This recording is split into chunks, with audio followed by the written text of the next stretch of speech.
నమస్కారం. తాజాగా తెలుగుదేశం పార్టీ నుంచి కేసినేని నాని గారు వైసీపీ పార్టీలో చేరటం, ఆల్రెడీ ఆయన్ని విజయవాడ వైసీపీ ఎంపీ అభ్యర్థిగా ప్రకటించడం కూడా జరిగిపోయింది. సో ఇప్పుడు ఉన్నట్టుండి ఒక్కసారిగా కేసినేని నాని గారు పార్టీ మారటం అనుకున్న అసలు రహస్యం ఏంటంటారు? ఏం లేదండి, అసలు కేసినేని నాని అనే అతను ఈజ్ ఏ కోవర్ట్. 2 సంవత్సరాలుగా అబ్జర్వ్ చేస్తే ఆయన పోకళ్ళు కానీ ఆయన మాట్లాడే విధానం కానీ జనరల్గా ఏంటంటే చాలా దుందుడుగా అహంకార భావంతో ఉంది. మన అబ్జర్వ్ 2018లో కేసినేని ట్రావెల్స్ అనేది మూతపడ్డాక తెలుగుదేశం పార్టీ మీద ఒక అపవాదు వేసి ఆయన వ్యాపార నష్టాలు చూపించడం కోసం క్లోజ్ చేసేసి తెలుగుదేశం పార్టీ మీద అపవాదు వేశాడు. మళ్ళీ 2019లో తను మళ్ళీ సర్వేలు చేయించుకున్న ప్రకారం మళ్ళీ తెలుగుదేశం పార్టీ తరఫున గెలుస్తాడన్న ఉద్దేశంతో నిల్చున్నాడు. మళ్ళీ ఇప్పుడు ఓడిపోతాడన్న ఉద్దేశంతో ఖచ్చితంగా మళ్ళీ వైసీపీ బాట పెట్టాడు. అంతే తప్ప ఆయన జనరల్గా ఏంటంటే ఆయన ఒక కోవర్ట్గానే ఉన్నాడు వైసీపీకి. అంటే ఎందుకు అంటే నిన్న మొన్నటి వరకు చంద్రబాబు గారికి ఇంత విధేయత ప్రకటించి వెళ్ళటం వెనక పార్టీలో ఏదో లోకలోకలు ఉన్నాయనేది ఒక వాదన లేవంటారు. అలాంటివి ఏమి 100% అండి. ఇప్పుడు జనరల్గా ఈయన గారు ఆఫీస్లో ఉంటే మన కార్యకర్తలు అనేవాళ్ళు తెలుగుదేశం పార్టీ శ్రేణులు ఎవరన్నా పార్టీకి వెళ్ళినా కానీ చంద్రబాబు గారి గురించి కానీ లోకేష్ గారి గురించి కానీ తిట్టడం జరుగుతుంది. జనరల్గా ఏంటంటే క్యాడర్ మొత్తం కూడా కార్యకర్తలందరూ నాని గారి ఆఫీస్కి పోవటం మానేశారు. ఈయనేంటి ఎలా మాట్లాడుతున్నాడు? ఎందుకు తెలంగాణ నాయకులు ఈ మధ్య వాళ్ళ ఆఫీస్కి వెళ్ళేదో సందర్భంలో ఎంపీ గారు కదా ఏదో హెల్ప్ చేయడానికి ఒక ఇష్యూ మీద వెళ్ళినా కూడా ఎందుకు మీరు పని పాటలేక వస్తున్నారు, ఎందుకు ఆ పార్టీ తెలంగాణలో ఏముందని దండగా అని చెప్పి తెలంగాణ నాయకులతో కూడా మాట్లాడిన సందర్భాలు ఉన్నాయి. అంటే వీళ్ళు వాళ్ళ అని కాదు, ఇప్పుడు క్యాడర్ అంటే కార్యకర్తలతో అని కాదు, అక్కడున్న లోకల్ లీడర్స్ కానీ తెలుగుదేశం పార్టీ ఎమ్మెల్యేలతో కానీ ఓడిపోయిన మాజీ మంత్రివర్యులు కానీ ఎమ్మెల్యేలతో కానీ సఖ్యత అనేది లేదు. ఇప్పుడు ఈయన వ్యవహార శైలి నచ్చే ఇప్పుడు ఎవరి వాళ్ళకి పార్లమెంటరీ పరిధిలో పార్లమెంటరీ ఇన్ఛార్జీలను వేస్తారు, వాళ్ళనే వేస్తారు. ఈయన గారు ఉన్న ఎన్టీఆర్ జిల్లాకి నెట్టం రఘురామ్ గారిని ఎందుకు వేశారు? ఈయన వ్యవహార శైలి తెలిసే, కాకపోతే ఏంటంటే చంద్రబాబు గారు కానీ లోకేష్ గారు కానీ ఏం మాట్లాడాల, తన యొక్క వ్యవహార శైలిని అబ్జర్వ్ చేసుకుంటూ వచ్చారు, తనంతటి తానే వెళ్ళిపోయాడు.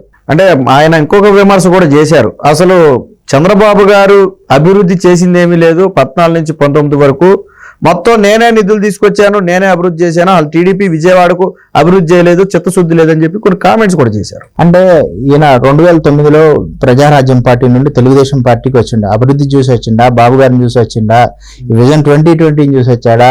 ఇప్పుడు ఈ అభివృద్ధి అనేది ఆయన చెప్తేనో ఎవరో చెప్తేనో, అక్కడ కృష్ణా జిల్లాలో ఇది ఎన్టీఆర్ జిల్లా ప్రజలందరికీ తెలుసు ఎవరు అభివృద్ధి చేశారు, ఎవరు వాళ్ళ బాబు గారి గురించి తెలుసు, తెలుగుదేశం పార్టీ గురించి తెలుసు, అంతకుముందు గత కాంగ్రెస్ పార్టీ ఏం చేసింది, తెలుగుదేశం పార్టీ ఏం చేసింది అని తెలుసు. ఇప్పుడు బ్రాండ్ అనేది ఒకటి ఉంటుంది. తెలుగుదేశం పార్టీ కానీ చంద్రబాబు గారిని చూసి కానీ సెంటర్లో ఈయన పోయిన నిధులు ఇచ్చినా కానీ ఎవరిని చూసి, ఈ నాని గారిని చూసి ఇచ్చారా నిధులు? ఈ నాని గారిని చూసి ఇవ్వలేదు కదా. తెలుగుదేశం పార్టీ బాబు గారిని చూసే తీసుకొచ్చి ఇచ్చారు. ఇప్పుడు రతన్ టాటా ఉన్నాడండి, ఆయన ఒక కంపెనీలో 2% ఒక చారిటీ అనేది సేవా కార్యక్రమాలకు ఉపయోగించాలి. ఈ సేవా కార్యక్రమాలకు ఉపయోగించాలి కనుక ఇప్పుడు ఈయన ఎంపీ కనుక యాజ్ ఏ ఆ పరిచయం బాబు గారిని చూసే ఆయన పరిచయం వేయించుకుంటా, అదే ఇప్పుడు వెళ్ళమనండి ఏమన్నా ఇస్తారేమో? అసలు అంతేందుకు ఈ యొక్క పథకాలు అనేవి ఉన్నాయి చూసారా. ఇప్పుడు తెలంగాణ ఉంది, ఎన్నో వేల కోట్ల పథకాలు ఇచ్చారు జనాలకి. మనం పసుపు కుంకుమ 2018-19లో చంద్రబాబు నాయుడు గారు కూడా పసుపు కుంకాలు చాలా ఇచ్చారు, వేల కోట్లు. ఇప్పుడున్న జగన్ ఎన్నో ఉచిత పథకాలు ఇవన్నీ ఇచ్చాడు. అయినా కానీ ఇటు కేసీఆర్ ఓడిపోయాడు, 2019లో బాబు గారు ఓడిపోయారు. ఇప్పుడున్న జగన్ కూడా జనాల్లో సింపతి లేదు, ఇది జగన్ ఇచ్చేస్తున్నాడని. ఈయన ఇచ్చే 100 రూపాయలకి సేవా కార్యక్రమాలకి ఎవరండి గుర్తుపెట్టుకునేది చెప్పండి? ఈయన ఏం చేశాడు? ఇప్పుడు ఆ బ్రిడ్జి తీసుకొచ్చిన ఈయన జేబులో డబ్బులతో పెట్టాడా? సెంట్రల్ గవర్నమెంట్ నిధులతో యాజ్ పర్ నామ్స్ ప్రకారమే అది ఇప్పుడు ఈ నితిన్ గడ్కరీ గారు విడుదల చేశారంటే బాబు గారిని చూసే చేశారు. అయితే ఇప్పుడు ఆయన ఎంత స్ట్రాంగ్ గా చెప్తున్నారు కాబట్టి నాకు ఒక సందేహం, కేసినేని నాని గారితో పాటు తన కూతురుతో పాటు టీడీపీ క్యాడర్ ఎవరైనా వెళ్ళారా? ఇప్పుడు ఆయన ముందే చెప్పాడు, నాతో ఒక 60% క్యాడర్ మొత్తం నాతో వస్తుంది. ఆ 60%లో 6% కూడా ఒక 6 కూడా బాలా. ఇంకోటి ఏంటంటే జనరల్ గా తల్లిదండ్రులు వాళ్ళ పిల్లల భవిష్యత్తు బాగుండాలని ఏం చేస్తారంటే అండి, భవిష్యత్తుకు బంగారు బాటలు వేసుకుంటూ వాళ్ళ కళ్ళకి కష్టపడుతూ ఉంటారు నిర్విరామంగా. కానీ ఈ తండ్రి ఇప్పుడు శ్వేత గారి యొక్క రాజకీయ జీవితంలో బుగ్గిపాలు చేసి పడేశారు. ఈ శ్వేత గారికి చంద్రబాబు నాయుడు గారు అన్న తెలుగుదేశం పార్టీ అన్న చాలా అభిమానం. ఈయన తీసుకున్న అహంకారపూరిత నిర్ణయాల వల్ల, దుందుడుకు వ్యవహార శైలి వల్ల తన యొక్క శ్వేత గారి రాజకీయ జీవిత చరిత్ర అనేది ముగిసిపోయింది. అమ్మాయిని ఎమ్మెల్యే కంటెస్ట్కి చేద్దాం అనుకున్నారు, మన మేయర్ కంటెస్ట్కి కూడా తెలుగుదేశం పార్టీ పెట్టింది. ఎందుకంటే ఏమి ఇవ్వాలండి గౌరవం? 2 సార్లు ఎంపీ అయ్యాడు. ఎలా అయ్యాడు అంటే ఇండివిజువల్ గా నిలుస్తుంటే ఓట్లు వేసారా? తెలుగుదేశం పార్టీ అంటే నమ్మకం, బాబు గారు అంటే నమ్మకం, ఎన్టీఆర్ గారి జిల్లా అది. ప్రజలందరూ చాలా తెలివైన వాళ్ళు. తెలుగుదేశం పార్టీ బ్యానర్ మీద గెలిచాక ఈయనకి ఏమన్నా ఉందా? కీర్తి కిరీటాలు ఉన్నాయా? గతంలో కూడా బాబు గారిని అరెస్ట్ చేసిన సమయంలో కానివ్వండి, పార్టీ ఆఫీస్ మీద దాడి చేసిన సమయంలో కానివ్వండి, ఈయన స్పందించలేదనే వాదన అయితే ఇప్పుడు బయటకు వస్తుంది. నిజంగా స్పందించారా లేదా? 100% అండి. ఈయన స్పందించలేదు, ఎక్కడా కూడా మాట్లాడలేదు. ఇప్పుడు అసలు ఎందుకు యువగళం పాదయాత్ర లాస్ట్ ఇయర్ జనవరి 27 జరిగింది. జనవరి 27 నుండి యువగళం పాదయాత్ర జరుగుతుంటే ఏ ఒక్క రోజు కూడా లోకేష్ గారిని వెళ్ళి కలవలా. అంటే ఇప్పుడు అక్కడ లోకేష్ గారిని కూడా తిట్టిన సందర్భాలు ఉన్నాయి, అడపదడప. ఇక్కడ ఏంటంటే లోకేష్ గారి యొక్క పాదయాత్రకు అనూహ్యమైన స్పందన వచ్చింది. ఇప్పుడు అదే టైంలో వాళ్ళ తమ్ముడు చిన్ని గారు ప్రతి పాదయాత్రలో ప్రతి ఒక్క జిల్లాకి వెళ్ళాడు. యువగలంలో లోకేష్ గారిని కలుస్తూ వచ్చాడు. అక్కడున్న సాధక బాధకాలు కానీ తన వంతుగా ఏం చేయాలని చేయటం కానీ చేశాడు. సరే, ఓకే, ఇమ్మెటీరియల్ అండి, ఇద్దరిలో వచ్చారు. ఈయన గారు అసలు ఒక్కరోజు కూడా పాదయాత్రలో వెళ్ళి సంఘీభావం తెలిపింది లేదు, ఒక పుల్ల తీసి అటు పెట్టింది లేదు. ఎందుకు పాదయాత్ర ఎందుకు చేస్తున్నారు? ప్రజల కోసం కాదా? అక్కడ నుండి ఇక్కడ వరకు, ఇప్పుడు కుప్ప నుండి ఇచ్చాపురం వరకు పాదయాత్ర సంకల్పం చేస్తే ఏ ఒక్క రోజన్నా పార్టిసిపేట్ చేశాడా? ఇప్పుడు లోకేష్ గారు ఏమనపోయినా, బాబు గారు ఏమనపోయినా కార్యకర్తలు చూడట్లేదా? నాయకులు చూడట్లేదా? అదేంటి మా నాన్నగారు బాగాలేదంటే ఎంపీ గారు బాగాలేదా కొన్న తెలుగుదేశం కార్యకర్తకు ఉండదా? అయితే ఇప్పుడు ఎంపీగా ఆయన వైసీపీ పార్టీకి వెళ్ళారు కాబట్టి ఇప్పుడు తెలుగుదేశం పార్టీకి అయితే ఒక అభ్యర్థి కావాలి. అయితే ఇటీవల కాలంలో వినపడుతున్న పేరు కేసినేని చిన్ని, అంటే బహుశా సోదరుడు. సో ఒకవేళ నిజంగా ఈయన ఎంపీ అభ్యర్థి అయితే బలంగా నిలబడి తెలుగుదేశం పార్టీ కేడర్ని నిలబెట్టుకునే దమ్ము ఆయనకుందా? ఖచ్చితంగా అండి. తెలుగుదేశం పార్టీ తరఫున అక్కడ ఒకళ్ళ గనుక చిన్ని గారిని పెడితే ఇప్పుడు అనౌన్స్ చేస్తారు. ఇప్పుడు ఎవరిని చేస్తారు? ఇంతవరకు చేయలేదు. కేసినేని చిన్ని గారు సమర్థుడే. ఇప్పుడు ఏంటంటే ఒకళ్ళ అదే కుటుంబంలో ఉన్న వ్యక్తి, తోడబుట్టిన వాడే. ఇద్దరికి వ్యత్యాసం చూడండి ఎంత ఉందో. కేసినేని చిన్ని గారు అనేటోడు స్వతహాగా కూడా ఆ కేసినేని ట్రావెల్స్ లో ఉన్న ఉద్యోగస్తులతో గాని సోదరభావంతో మెలుగుతూ అందరితో మమేకమై ఉంటాడు. ఒక్కసారి పలకరిస్తే మళ్ళీ మళ్ళీ మాట్లాడాలనిపిస్తుంది తనతో. తను ఏంటంటే తన సేవా కార్యక్రమాలు ఆయన ఏం చెప్పుకోడు, నేను అవి చేశా, ఇప్పుడు కిడ్నీ బాధ్యతలు చేశాడు, క్యాన్సర్ హెల్త్ క్యాంపులు పెట్టాడు, ఉచిత అన్న క్యాంటీన్. జగన్ గారు అన్న క్యాంటీన్ క్లోజ్ చేశాక ఇప్పటికి రోజుకు 2000 మందికి అన్న క్యాంటీన్లు పెడుతున్నాడు.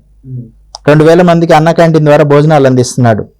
ప్రతి ఒక్క నియోజకవర్గంలో కూడా ఒక నాయకుడిగా ఏం పోట్ల, ఒక కార్యకర్తగానే పోతున్నాడు. ఆయన స్వతహాగా నేను ఎప్పుడూ కార్యకర్తనే చెప్తాను. ఈయన చిన్ని గారు చేయించారు యువగళానికి సాంగ్స్ కానీ. చంద్రబాబు గారు అంటే అభిమానం ఆయనకి. ఎందుకంటే ఆయన చేసిన అభివృద్ధి ఇన్ఫ్రాస్ట్రక్చర్ వల్ల ఇవాళ ఇలా ఉన్నాం, రూపాయి తిన్నాము, రియల్ ఎస్టేట్ ద్వారా ఉన్నామంటే ఆయనకు ఆ కృతజ్ఞత ఉంది.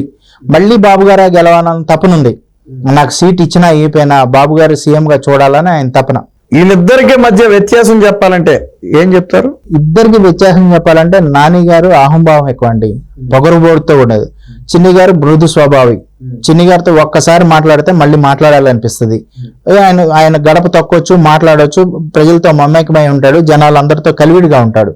ఇప్పుడు అదే నాని గారితో మాట్లాడండి, డొల్లిస్తూ ఉంటాడు మాటలు. ఇప్పుడు ఏ ఒక్క లీడర్ తో ఇంటరాక్షన్ లేదు. ఎంతమంది లీడర్లు పోయారు తెలుగుదేశం పార్టీ నుండి? ప్రజలు చూస్తున్నారు కదా. ఆయన యొక్క వ్యవహార శైలి కానీ, ఆయన యొక్క కుళ్ళు కుట్రలు అన్ని కలిపి అసలు అందరూ ఒక చిన్న ఎగ్జాంపుల్ ఇక్కడ వైసీపీ పార్టీలో ఉన్న కొడాలి నాని, వంశీ, వీళ్ళిద్దరూ బయట ఉండి తిడుతున్నారు చంద్రబాబు నాయుడు గారిని, లోకేష్ గారిని. తెలుగుదేశం పార్టీలో ఉండి ఈ కేసినేని నాని తిడుతున్నాడు. చూడండి, ఆ బయట ఉండి వాళ్ళతో తిట్టు, ఈయన ఇక్కడ లోపల నుండి తిడుతున్నాడు. ఇంకా అదే వాళ్ళు ఇక ఈయన అంటే ఈ ఒక్క ఎగ్జాంపుల్ చాలు చెప్పడానికి. నిజంగా ఆయనకి అంత అసంతృప్తి ఉంటే ముందే వెళ్ళిపోవచ్చు కదా, ఎందుకు ఎన్నికలు 2 నెలలు 3 నెలలు ఉండగా దూకటం? అంటే గెలుస్తారు కదా ఇక్కడ ఉంటే. ఇప్పుడు బలం ఎటుంటే అటే ఉండాలి కదండి. కానీ మనం అంటే బాబు గారు అంటే నచ్చదు, వ్యవహార శైలి నచ్చదు, కానీ ఇక్కడ ఉంటే గెలుస్తారు, అటుంటే ఎలాగ ఓడిపోతాడు కదా. శ్రీకాకుళం నుండి ప్రకాశం జిల్లా దాకా వైసీపీ నుండి వలసలు వస్తుంటే ఈ మునిగిపోయే పడవ ఎక్కడానికి అటుపోయాడు ఈయన. మీరు చూస్తూనే ఉన్నారు కదా ఇప్పుడు ఉన్న రాజకీయ పరిస్థితుల్లో రాష్ట్రంలో ఏ రకంగా ఉన్నాయో. అందరూ ఒకవైపు వస్తుంటే రాష్ట్రం బాగుపడాలని అందరూ ఒకే ముక్తకంఠంతో ఉన్నారు జనరల్. ఈ క్యాండిడేట్ చూసారా, ఈయన యొక్క నిజ స్వభావం తెలిసింది. అంటే వైసీపీ పార్టీ వల్ల లాభపడిపోతున్నాడా? అటేపు లాభం పొందాడని పోతున్నాడుగా. ఆ కృతజ్ఞత చూపించుకోవడానికి ఈ టైంలో ఎవరిని పోతున్నారా? ఖచ్చితంగా ఇజే వైసీపీ కోవటర్ గనుకే ఖచ్చితంగా మళ్ళీ తాను గూటికి పాత గూటికి వెళ్దామనే ఉద్దేశంతో వెళ్ళాడు. అందుకనే ఢిల్లీలో కానీ విజయసాయి రెడ్డితో కానీ ఇంటర్నల్ గా సంబంధాలు ఉండే ఇవన్నీ కనపడుతూనే ఉన్నాయి కదా. ఇప్పుడు మన నందిగాంలో కూడా నందిగాం ఎమ్మెల్యేలతో కూడా ప్రోగ్రాముల్లో పాల్గొన్నారు. అదే గద్దె రామ్మోహన్ రావు గారు కానీ అక్కడ లోకల్లో బోండా ఉమా గారు కానీ వాళ్ళ యొక్క కార్యక్రమాల్లో కానీ ఏ ఒక్క ప్రోగ్రామ్ లో ఇన్వాల్వ్ అయ్యాడా ఎప్పుడన్నా? అంతే. అసలు ఫర్ ఎగ్జాంపుల్ యువగళంలోనే కనపడలేదు కదా.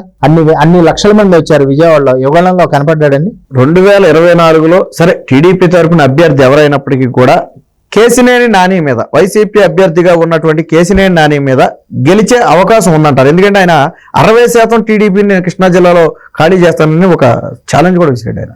ఖచ్చితంగా అండి. దీనికైతే కృష్ణా జిల్లా ప్రజలే సమాధానం చెప్తారు. దీనికి ఎవ్వరు అవసరం లా. మినిమం 1.5 నుండి 2 లక్షల మెజార్టీతో తెలుగుదేశం పార్టీ అక్కడ నిల్చుంటే 100% మేబీ చిన్ని గారికి ఇచ్చే అవకాశం ఉంది. చిన్ని గారు అయితే ఒకవేళ చిన్ని గారు పార్లమెంటరీ అభ్యర్థిగా నిల్చుంటే మాత్రం వాళ్ళ అన్నని కాదు ఎవరైనా కాదు, అక్కడ తెలుగుదేశం పార్టీ గెలవాలి, చంద్రబాబు నాయుడు గారు సీఎం కావాలన్న ఉద్దేశంతో 1.5 నుండి 2 లక్షల మెజార్టీతో భారీ మెజార్టీతో గెలిచే అవకాశం ఉంది 100%.